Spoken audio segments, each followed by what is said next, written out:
Hello hi fi families, তোমরা সবাই কেমন আছো? আশা করি সবাই ভালো আছো। আজ আমি শ্রেয়া তোমাদের সাথে as a care makeup assistant. আজকে আমি অ্যাজ এ অ্যাসিস্ট্যান্ট কাজ করছি। কেয়া মেকআপ করছে, ওর ক্যামেরা ধরে দিচ্ছি, সাথে ওর মেকআপের যতটুকু হেল্প আমি করতে পারি ততটুকু করে দেওয়ার চেষ্টা করছি। তোমরা দেখতেই পাচ্ছ আজকে একটা বেঙ্গলি ব্রাইডাল শ্যুট হতে চলেছে, যেটা আমরা তোমাদের সাথে শেয়ার করব এবং ওকে হেল্প করছি। এবং বলতেই পারো আজ আমি একজন ক্যামেরাম্যান, বিকজ আমাদের ক্যামেরাম্যানই আজকে একজন মডেল হিসেবে কাজ করছে। তো প্রথমে তোমাদের সাথে শেয়ার করি কিভাবে কেয়া ওর মেকআপটা স্টার্ট করলো।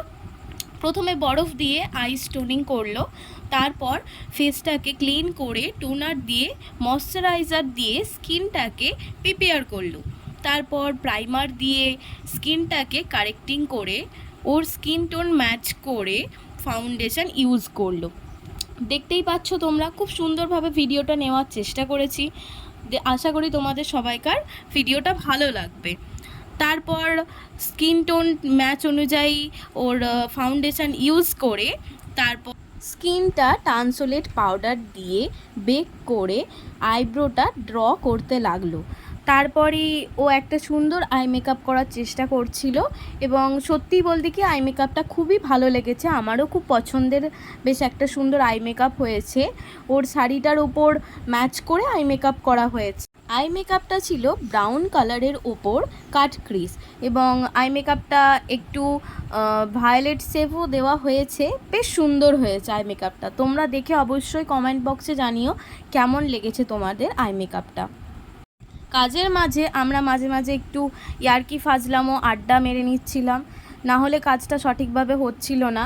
এবং প্রথমে আমি আই মেকআপে যখন করা হচ্ছিল তার আগে অবধি আমি ছিলাম না, পরে আমি এসে বাকি ক্যামেরাটা করি, ততক্ষণ অন্য একজন আমাদের হেল্প করে দেয় অ্যাজ এ ক্যামেরাম্যান হিসেবে। এবং আই মেকআপটা দেখতে পাচ্ছ তোমরা। তারপর আইলাইনারটা উইংসের ওপর ছিল, ওকে ব্লাশ দিয়ে হাইলাইটার দিয়ে সুন্দরভাবে ওর গালটা কন্টুরিং করে নেওয়া হচ্ছিল এবং দেখতে বেশ সুন্দরই লাগছিল। নেক্সট স্টেপ ছিল একটা ছোট্ট করে কলকা। কেয়া খুব সুন্দর কলকাটা এঁকেছে, আমার তো খুব পছন্দের কলকা হয়েছে। এবং কলকাটা দেখতেই পাচ্ছ এক সাইড থেকে হয়েছে, দুই সাইডে হয়েছে, মাঝখানে কোনো কলকা করা হয়নি, কারণ ওর লুকটা ম্যাচ করেই ঠিক কলকাটা আঁকা হয়েছে। এবং কলকাটা সত্যি দুর্দান্ত হয়েছে। কলকাটা ফেব্রিক দিয়ে আঁকা হয়েছিল, কলকাটা সামান্য পদ্মফুল করে বাকিটা করা হয়েছিল। এবং তারপর লিপস্টিক লাগানো হয়েছিল, লিপস্টিকটা একটু ডার্ক শেডের ওপর রাখা হয়েছিল, যেহেতু ওর লুকটা অনুযায়ী ডার্ক শেডটা বেশি ভালো লাগছিল। দিয়ে ও সমস্ত কিছু রেডি হয়ে মাঝখানে আমি গেছিলাম খেতে, তো সেই সময় কোনো ক্লিপ নেওয়া হয়নি। তো লাস্টে আমি যখন এসছিলাম তখন সামান্য হেয়ারিং চলছিল, তো সেইটুকুই নিলাম। শেষে ওর হেয়ারটা কমপ্লিট করে ওকে শাড়ি পরানো শুরু হয়েছিল।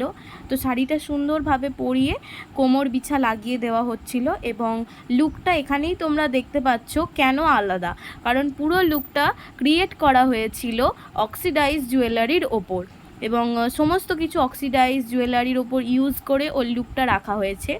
এবং ওর যে সুন্দর মুকুটটা দেখতে পাচ্ছ সেটা পুরো হ্যান্ডমেড, সেটা কেয়াই তৈরি করেছে নিজে থেকে, 3 দিন সময় লেগেছে তৈরি করতে।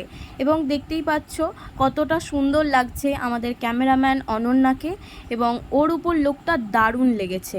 সত্যি তোমরা যদি এইরকম ধরনের লুক চাও অবশ্যই কেয়ার সাথে কন্ট্যাক্ট করতে পারো, লুকটা খুব সুন্দর হয়েছে। যদি এই ভিডিওটা তোমাদের ভালো লেগে থাকে তাহলে আমাদের পাশে থেকো, আমাদের চ্যানেলটাকে সাপোর্ট করো, অবশ্যই সাবস্ক্রাইব করো।